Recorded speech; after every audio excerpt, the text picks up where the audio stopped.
Sandra, and welcome to the special edition of Hannity. Race for the White House, Trump versus Clinton. Now, it's been just one day since Hillary Clinton released a deplorable political ad attempting to link Donald Trump to the Ku Klux Klan. But now Trump is responding in a huge way with two brand new ads of his own, including one video reminding voters how the Clintons may have deployed racist tactics and rhetoric during Hillary's 2008 Democratic primary against Barack Obama. Watch this. When we arrived in South Carolina yesterday, this was the state newspaper. Clinton camp hits Obama, attacks painful for black voters, many in state offended by criticism of Obama and remarks about Martin Luther King. It's as if you are minimizing I Have a Dream. It's a nice sentiment, but it took a white president to get blacks to the mountaintop. And in another ad, the Trump campaign slams Hillary Clinton's support of then-President Clinton's crime bill and her use of the term super predator. Look at this. They are often the kinds of kids that are called super predators. No conscience, no empathy. We can talk about why they ended up that way, but first we have to bring them to heel. You called out President Clinton for defending Secretary Clinton's use of the term super predator back in the 90s when she supported the crime bill. Why did you call him out? Because it was a racist term and everybody knew it was a racist term. No conscience. It's a very well thought out crime bill that is both smart and tough. No empathy. Black youth. You're trespassing. 1994. Please explain that. Because it was a racist term and everybody knew it was a racist term. So this counterpunch from Donald Trump will prevent future race-baiting attacks from Hillary Clinton. Joining us now with reaction, the chairman of the Tea Party Forward, Niger Innis, also senior pastor of the New Spirit Revival Center, Daryl Scott, co-host of The Five, Juan Williams is with us. Juan, let me ask you a question. Do you not find trying to tie Donald Trump to the Ku Klux Klan and putting up guys in Klan hats and all this stuff, I've got to imagine even you recognize this for what it is, and that's Hillary Clinton, her campaign, needing to distract from the fact that she got caught selling access while Secretary of State, and she's now race baiting. Do you find it deplorable? Do you condemn it? No, not at all. In fact, I agree with your premise that the narrative has shifted over the last few days. But you know what? Given the fact that when David Duke was endorsing Donald Trump and saying it would be traitorous for any white guy not to vote for Trump. And he condemned him again and again and again and again. Niger, how many times do you have to... Whoa, hang on a second. What you saw there, it was that Ku Klux Klan member was saying, here's the reason we support Donald Trump. He supports our point of view. If we're going to play guilt by association, let's listen to Hillary Clinton praise the former Klansman himself, Robert KKKK Byrd. Let's listen to her. Senator Byrd was a man of surpassing eloquence and nobility. From my first day in the Senate, I sought out his guidance, and he was always generous with his time and his wisdom. I admired his tireless advocacy for his West Virginia constituents. As Secretary of State, I continued to rely on his advice and counsel. Yeah, her mentor, advisor, and counselor. Let's listen to Senator Byrd on with Tony Snow on Fox News Sunday some years ago. There are white I've seen a lot of white in my time, you want to use that word. But we just need to work together to make our country a better country. Now Hillary Clinton is also seeking the advice of this man, a guy who's been in the White House many, many times. You know him very well. Let's play the greatest hits of Al Sharpton. I'm tired of the mac and cheese. You ain't nothing. You a punk. Now come on, do something. We the best chicken fries in the universe. We don't go buy some kind of sandwich chicken. Folks was in the cave when we had good empires. We learned to admire them, but they knew to admire us. We built pyramids before Donald Trump ever knew what architecture was. Yes. You want to be the only on television. The only in the newspaper. Only can talk. Niger Innis, if we're going to play this guilt by association thing, I think that's all fair game, don't you? No question. We know that William Fulbright was Bill Clinton's mentor. And we know that it was alleged that in the Senate dining hall that when then Senator Obama was thinking of running against his wife, he said to Ted Kennedy, a few years ago, that guy would have been serving us coffee. So, I deplore when the race card is used anytime because unlike a lot of folk, that era of racism, real racism within our country that affected black Americans is something that is very painful to me, and it's something that's sacred within our country that we should not be playing around with. But let me give credit where credit is due. Donald Trump is not going to just take crap without it being unanswered. That's true. I think that's the signal that he wanted to say. Niger, you and I have been friends for a lot of years, and I had the honor of being at many of the core dinners with you and your dad for years on Martin Luther King Day and celebrating this, and there were people of all races, creeds, colors, backgrounds there. And I got to tell you something. Every 2 to 4 years, we see the same thing. Pastor Scott, let's start with a 1998 Democratic Party radio ad in Missouri. Elect Republicans, black churches are going to burn. Listen to Al Gore. We'll play that too. He says Republicans have the wrong agenda for African Americans. They don't even want to count you in the census. Let's play it. It happens every 4 years. When you don't vote, you let another church explode. When you don't vote, you allow another cross to burn. On June 7, 1998, in Texas, my father was killed. He was beaten, chained, and then dragged 3 miles to his death, all because he was black. So when Governor George W. Bush refused to support hate crimes legislation, it was like my father was killed all over again. It's wrong what the leader of the Republican Party and this Congress are doing in blocking an accurate census because they don't want to count everyone that they don't think they can count on. They are in favor of affirmative action if you can dunk the basketball or sink a 3-point shot. But they're not in favor of it if you merely have the potential to be a leader in your community and bring people together. Don't tell me we've got a colorblind society. And then he screamed, they don't even want to count you in the census, Pastor. Every 4 years, the Democratic Party plays the race card. True or false, Pastor? That's absolutely true. Pin the racist on the Republican every 4 years. That wouldn't happen to be the same Al Gore whose father opposed the signing of the 1964 That would be the same guy. That's correct. And the same mentor of Hillary that literally filibustered the Civil Rights Act, the Voting Rights Act. Is that correct, Juan Williams? I believe you're right, Pastor. Yeah. Are you asking me or the pastor? Pastor. We're asking you too, Juan. I mean, his father opposed the Civil Rights Bill. There's no question. But what I'm just amazed at is how far you guys are reaching tonight. Because what we have is a 2016 election in which you have a candidate who started the whole birther thing about President Obama. You have a candidate who's been investigated by the Justice Department. Let me ask an important question. Pastor, I want to ask you this. That came out of the Clinton camp. This is more important. Hillary Clinton. Hang on a second, guys. The Clinton camp, and you know it. Pastor, Niger, let me go to you. If I could get in on this, Niger, I want to ask you a question because this is important. Yeah, sure. So, since Obama's been president, first black president, forget about all the foreign policy disasters of Hillary, we have had a 58% increase of black Americans that are on food stamps under Obama. We've had a 20% increase black Americans out of the labor force under Barack Obama. Hillary says she'll continue those policies. Are black Americans better off under Barack Obama? Don't ask me, ask Cornel West, who has said several times, and absolutely not. All right? But this is larger than the president.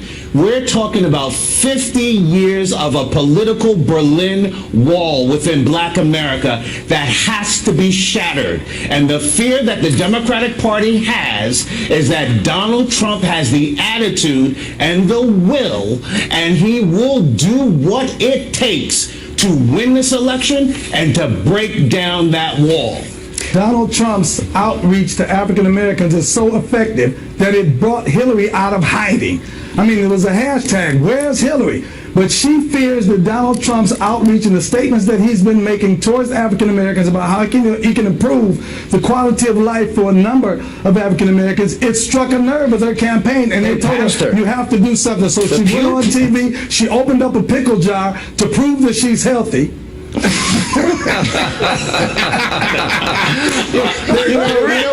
is a pupil. That's a good one. So now we don't have any more health concerns. I like that one. They should have gave her John Mayonnaise a Miracle Whip and see if she could open that. Now, gentlemen, but you have to admit that when it comes to Donald Trump is the one who called her a bigot to start this up. He had a pre-buttal, and the reason that he did that is because Donald Trump is calling the Mexicans rapists and thieves.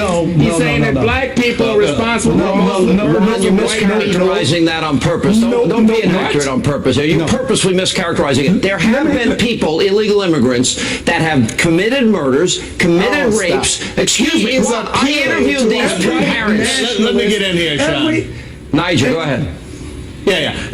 Look, Juan, I've said from the beginning of this campaign, not on a rival network, but on another person's broadcast, that Donald Trump is a political provocateur. He wants to cause a reaction because he wants to win. He shifted, when he said that, he shifted the entire discussion on immigration, which had been going a particular way. He did it with a purpose, and it was mission accomplished. He is in this to win, and that's what folk are scared about more than Niger, what are you saying about the fact that he's flip-flopping now on immigration? Niger, this is not about us. This is about Trump trying to reach to white people in the Republican base. There. Listen, here's the thing. If you allow, there are 8 million illegal immigrants in this country that have jobs now. We have 95 million Americans out of the labor force, a 58% increase with black Americans that are on food stamps, 20% increase of black Americans out of the labor force. So if you don't build the wall, disproportionately black Americans have been hurt by illegal immigration, and Donald Trump is saying hire Americans first and stop driving down wages, and in the meantime we'll keep our country safe. What's wrong with that, Juan? It's not flip-flops. This guy's doing somersaults, and apparently you are intentionally blind because you don't want to see it. You don't want to see your guy going down as the polls show him going down, down, and down. I don't want to see the meanness, the divisiveness, the anger, the vitriol. You're right. I don't want to see the race baiting that Hillary Clinton played this week. It is disgusting. It is low down, dirty, and despicable, and it should be beneath the office of the presidency. But considering it's her, and she's so dishonest, and she lies so often, and she sold out her office, and she got caught, I'm not surprised she did it. Yeah, but if it was Kasich, if you had Rubio, if you had Jeb I'm Bush, sure the Republicans want you to pick their nominee for them, but that's not going to happen, Juan. No. But they all subscribe to the immigration plan that you say, oh no, that's not a flip-flop by Donald Trump. Donald Trump won your primary on that basis. It's no flip-flop. Look, one thing you have to understand, when Donald Trump calls Hillary a bigot, bigotry does not always manifest as hatred. Bigotry can be manifest with kindness and niceness. So for Hillary Clinton to imply or insinuate consistently that she has to reach down to help African Americans, she considers African Americans to be inferior to her. Let me play number 10 here. African Americans as inferior to her and as needing her help. I want to ask, why is it that Al Gore, why is it that Hillary Clinton, and even I've noticed with Barack Obama, if they speak before predominantly black audiences, why does their tone, their pitch, and their cadence shift like this? I don't feel no ways tired. I come too far from where I started from. Nobody told me that the road would be easy. Now let me tell you, I'm aware I may not be the youngest candidate in this race, but I have one big advantage. I've been coloring my hair for years. Is that pandering, Pastor? That seems like it's pandering to me. Pantomimes us, that's insulting. She might as well put on blackface. That's what she might as well do. She pantomimes us, she insults us, she it is insulting. There is something pandering and insulting, Niger, right about that? Well, you forgot the clip of the hot sauce in the purse that she travels around with, as we all know, right? Particularly when she goes to the Hamptons. I am not responsible for what guests say on this show. I've lost all control. All right. Guys, good to see you all. Thank you. Even you, Juan. Love you. Thank you. And coming up next on the special edition of Hannity. It really does take a lot of nerve to ask people he's ignored and mistreated for decades What do you have to lose? Because the answer is everything. Hillary Clinton playing the race card, trying to smear Donald Trump to African-American voters. We'll check in with Austin Goolsbee, James Harris. They'll debate that, and also later tonight.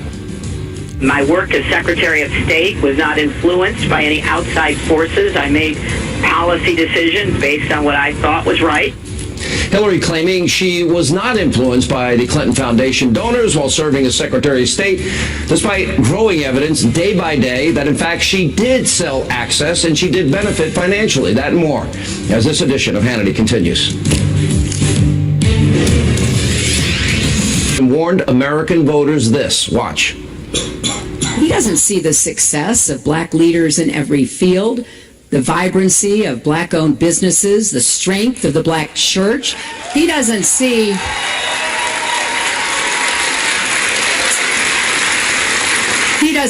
the excellence of historically black colleges and universities or the pride of black parents watching their children thrive. It really does take a lot of nerve to ask people he's ignored and mistreated for decades, what do you have to lose? Because the answer is everything. Here with reaction, former Obama economic advisor. He's partly responsible for the worst recovery since the 1940s, the lowest labor participation rate since the 1970s, the lowest home ownership rate in 51 years. That would be Austin Goolsbee, and radio talk show host with Scripps, James T. That would be you. How are you, Austin? Good to see you. I'm totally responsible, and now I'm only partly responsible. Well, Obama implemented these dumb policies. Let's take a look at, let's go to the videotape. Hillary and Josh Earnest and Obama say, by every measure, African Americans are better off. Okay, the number of African Americans on food stamps since Obama took office is up 58%. The number of African Americans in poverty up 8% under Obama, 8.2%. Number of African Americans not in the labor force, get this, nearly 20%.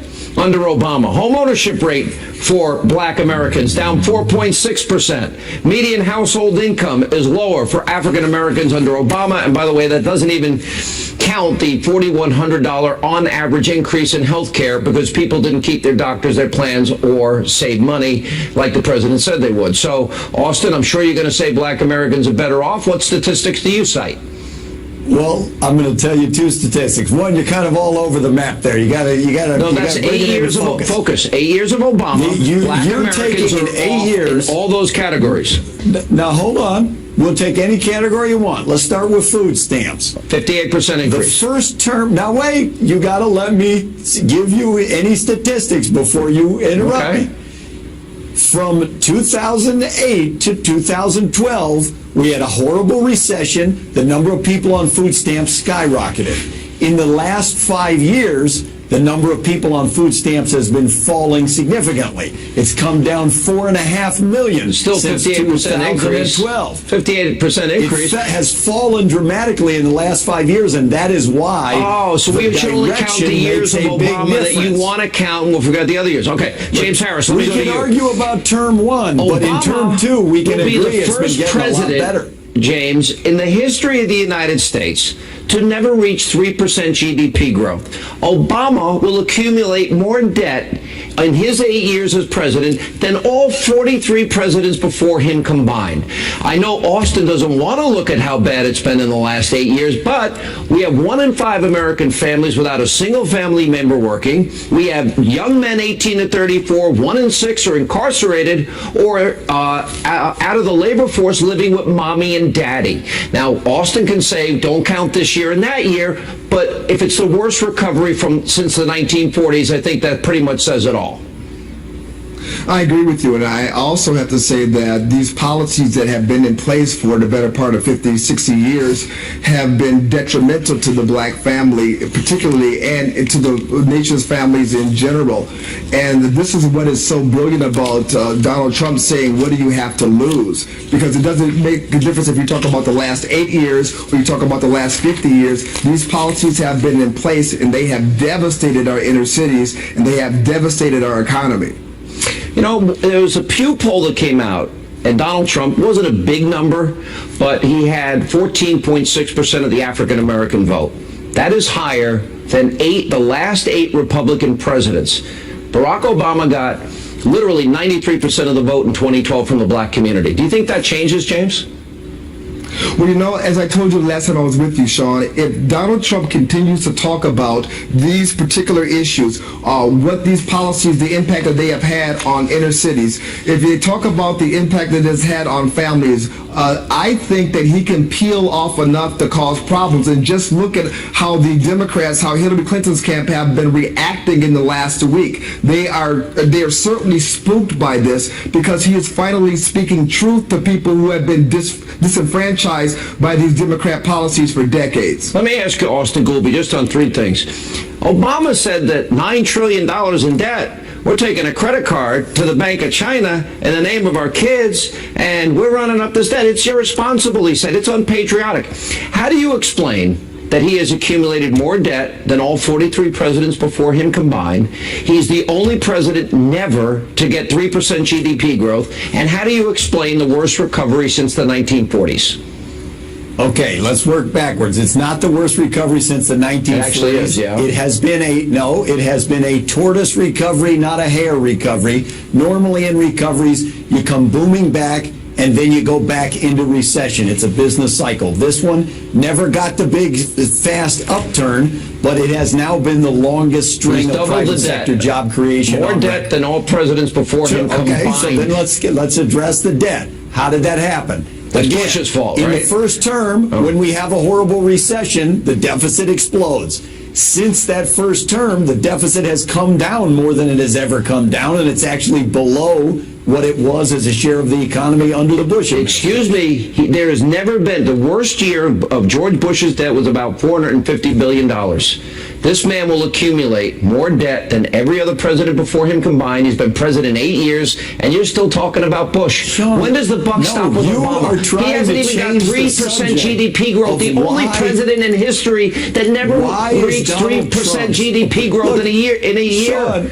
Sean, I know you're afraid, and if I were you, I would be afraid too. I'm not afraid of Donald anything. Trump is losing the election badly. His approval rating among African Americans is literally 8% out of 100. Well, I guess you support Hillary playing the race card. Then is you okay with that? You okay with her putting Donald Klan Trump members hired up there? a guy who has espoused white nationalist views. No, Donald he's Trump not. has That's a lie. Austin, I'm not going to lie you why. That's just not true. Supremacists. That's just not true. James, have you seen any example of white supremacy in Donald Trump's life? I haven't. No, I haven't. Only with the media is playing. But I would like to challenge Mr. Goolsby to join me in any city in America, whether it be Milwaukee, my hometown, Chicago, Baltimore. Let's just spend a day together and let's ask Americans of African descent, are they better off now than they were 8 years ago? If they say, yeah, they are, you know what? I'll wear a vote for Hillary shirt even though I won't vote for her. But if they say they are not, then I think it's time for people to get serious. Hey, Austin. That's a fair challenge, and I would do that if you want to come to Chicago. I'm happy to go around. Listen, if you go to Chicago, remember, they lost over 3,500 people, and Obama doesn't care about those people. He only goes to the high-profile cases. Just saying. Well, I would like to ask the question, what? Are you better off now than you were 4 years ago? We already had a referendum on the first term. No. Obama won that referendum by 5 million votes. Okay. Now on his second term, the worst recovery since the 40s, lowest labor participation rate since the 70s, lowest home ownership rate in 51 years, 58% of black Americans increase in food stamps, down, 20% increase out of the labor force, and you're defending it.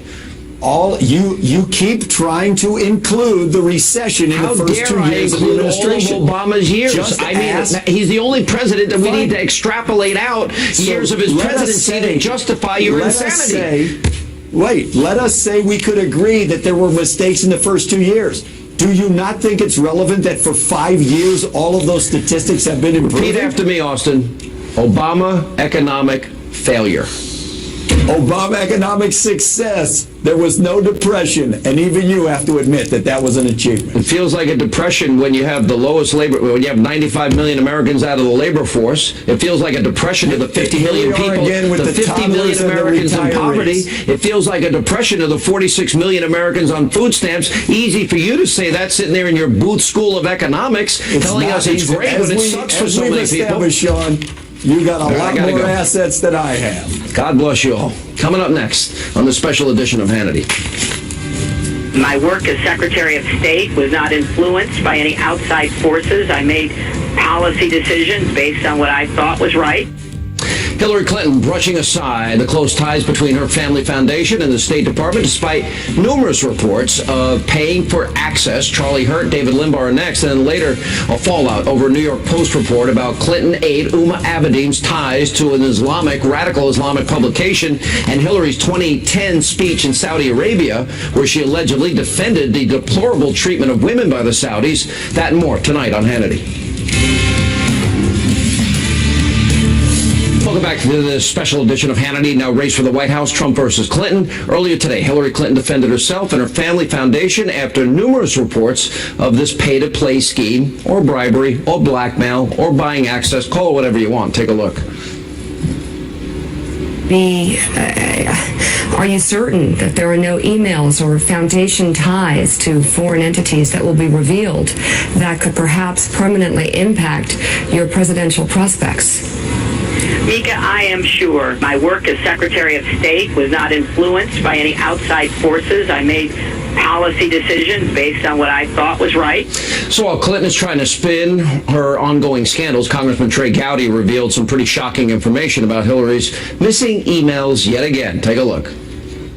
I have yet to see a single foundation email produced by the State Department that was sent by her. So if she considered them to be personal, then we move into the facet where she and her lawyers had those emails deleted. And they didn't just push the delete button. They had them deleted where even God can't read them. They were using something called BleachBit. You don't use BleachBit for yoga emails or for bridesmaids emails. When you're using BleachBit, it is something you really do not want the world to see. Here now with reaction from the Washington Times, Charlie Hurt, and author and best-selling author, columnist David Limbaugh. And all right, so they're using BleachBit. These are the emails she erased, 33,000 of them, 32,000 of them, that she claimed were about yoga, a wedding, a funeral, and emails to Bill, except Bill doesn't email, so she lied about that. Yeah. You know, BleachBit? Why does anybody believe anything she says? She has lied about Benghazi, lied about the emails, lied about how none of them were classified. Over half of the foundation donors met with Hillary Clinton. And she says, no, I still made decisions based on the nation's best interest. So yeah, that's self-serving. You don't put yourself in that kind of a conflict.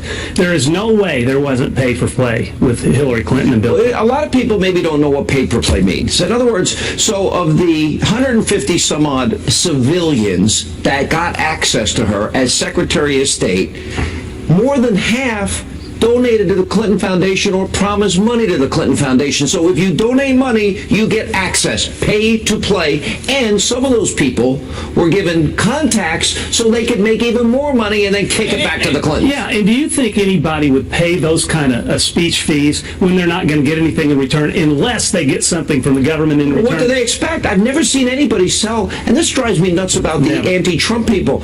You know, really? Okay, you're against Donald Trump, yet he's going to appoint originalist justices, and he's going to vet refugees, and he's going to make us energy independent, not put coal mining businesses out of business. What's wrong with these Republicans? Well, I don't know, but I'm voting for Trump. Hillary is the worst of the worst. The worst of the worst.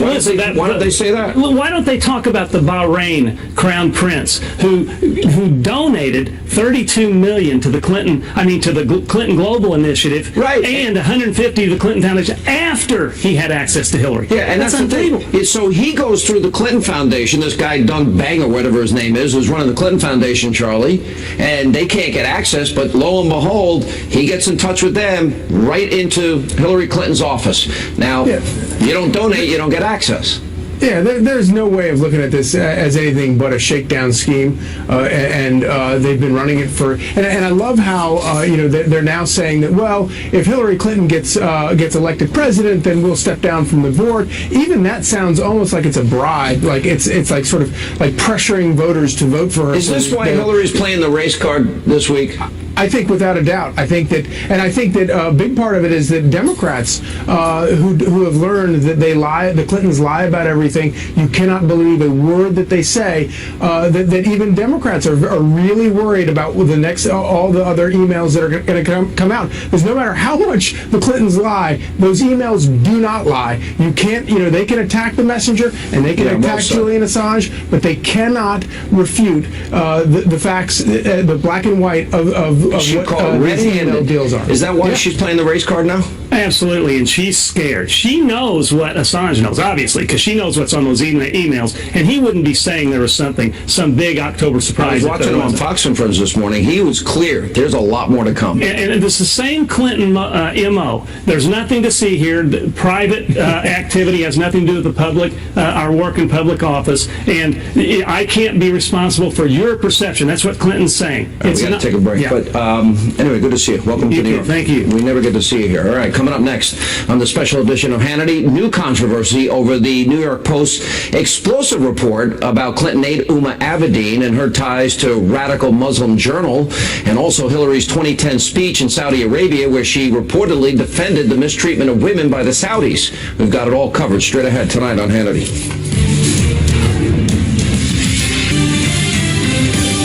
And welcome back to this special edition of Hannity. Race for the White House, Trump versus Clinton. Tonight, more fallout over a New York Post article detailing longtime Clinton aide Uma Abedin's controversial Islamic connections.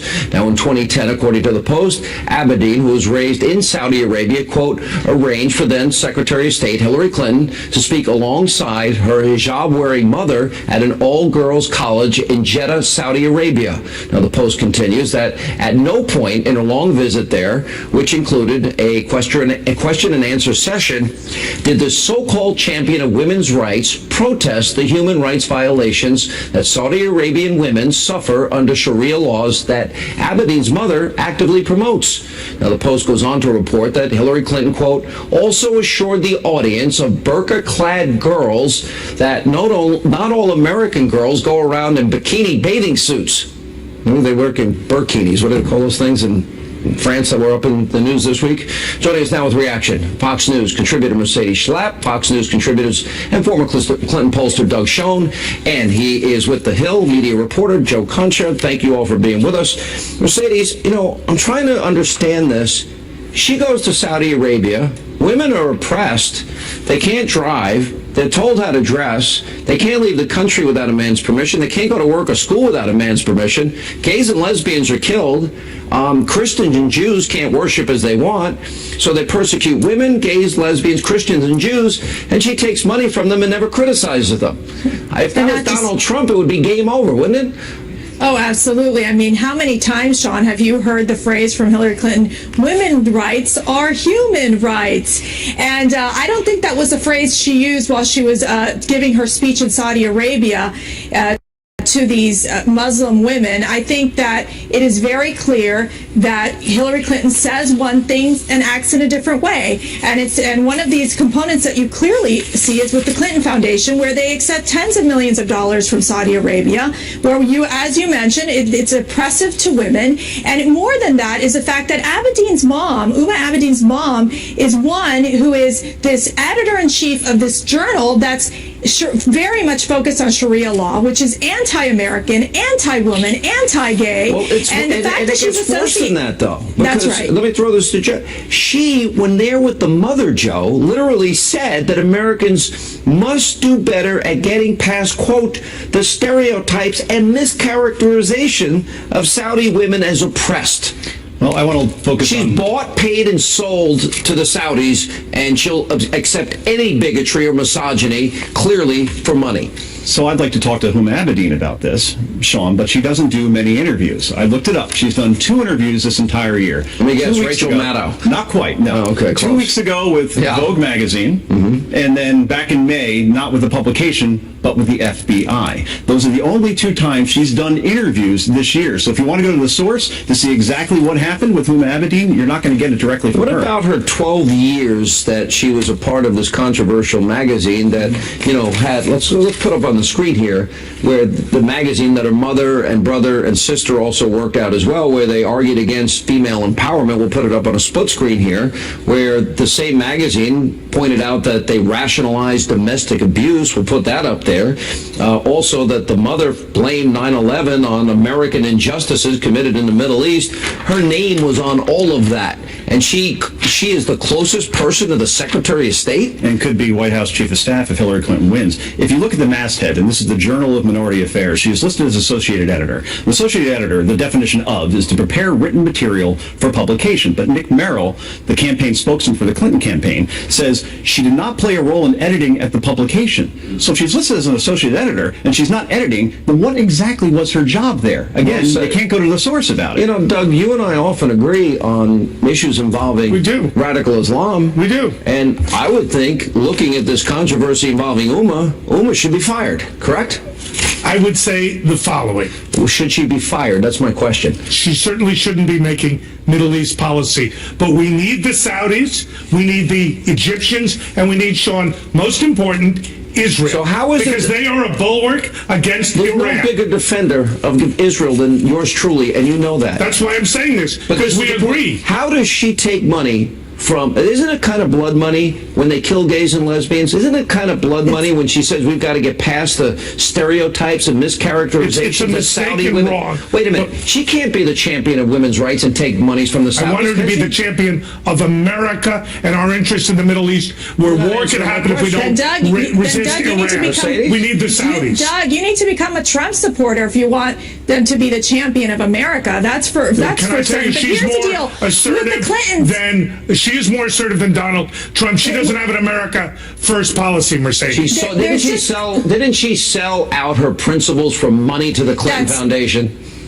I think there's clearly a hypocrisy here from Hillary Clinton. It's the idea of coming out, playing the woman card, trying to be this champion for women's rights, yet at the same time she bows down to the Saudis and really does not talk about these violations that occur. So she's not a champion for women, gays, lesbians, Christians, and Jews. And takes their money. We got to take a break. All right, guys, thank you.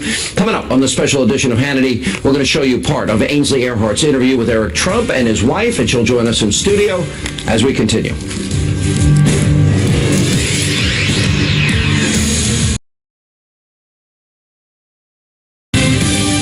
Welcome back to the special edition of Hannity. Now, Donald Trump's son, Eric Trump, is fighting back against the Clinton campaign's baseless attacks on his father, Donald Trump. Fox and Friends co-host Ainsley Earhart sat down with Eric and his wife to talk about this and more. Take a look. What has your dad done to help the African American community specifically? Let me start off by saying we hire so many people generally.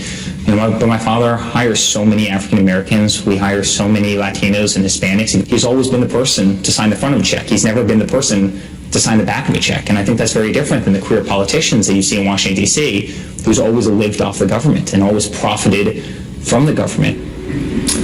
Joining us now is the co-host of Fox and Friends, Ainsley Earhart. Since you've been on the show, we don't see you anymore. So it's great to have you back. I miss you all. I wanted to send you down from spring break this year. You weren't available. Right, I had a baby. I was pregnant. I couldn't go on the spring break. Yeah, that wouldn't have worked out too well. Right.